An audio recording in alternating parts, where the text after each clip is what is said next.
கண்ணமுடி பாத்தீங்கன்னா அவங்க அம்மாவை மிஞ்சி ஒரு அழகி கிடையாது. உலக பேரழகன் யாராக இருக்க முடியும்?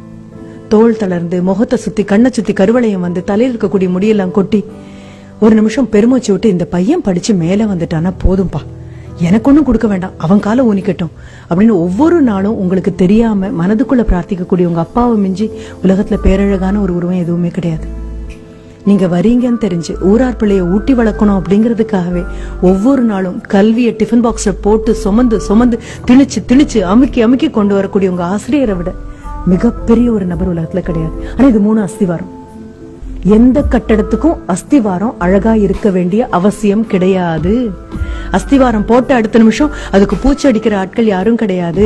அஸ்திவாரத்துக்கு அலங்காரம் பண்ற ஆட்கள் யாரும் கிடையாது. அஸ்திவாரத்தினுடைய அழகு என்ன தெரியுமா? உறுதி மட்டும்தான் அதனுடைய அழகு. தாயும் தகப்பனும் சொல்லி கொடுத்த ஆசிரியரும் உங்களை உருப்பட வைக்கிறதுங்கிற ஒற்றை எண்ணத்துல உறுதியா நிக்கிறதுனால மட்டும்தான் மேலெழும்பக்கூடிய கட்டடங்கள் அவ்வளவு அழகா இருக்கு. உங்களுடைய ஜியோமெட்ரி பாக்ஸ் இருக்கும் தெரியுமா? அந்த ஜியோமெட்ரி பாக்ஸ் காம்பஸ்னு ஒண்ணு இருக்கும். அந்த காம்பஸ்னுடைய ஒத்த கால ஊனி அசையாம அது நின்னா மட்டும்தான் அடுத்த கால் எவ்வளவு பெரிய வட்டம் வேணாலும் சுத்த முடியும்.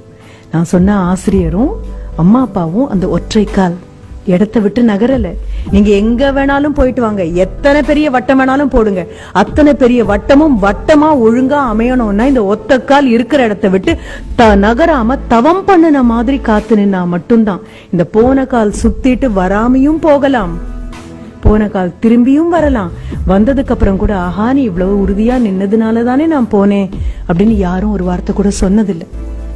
இந்த 3 பேருக்காகவும் ஒரே ஒரு தடவை மனசார கைத்தட்டிடுங்க.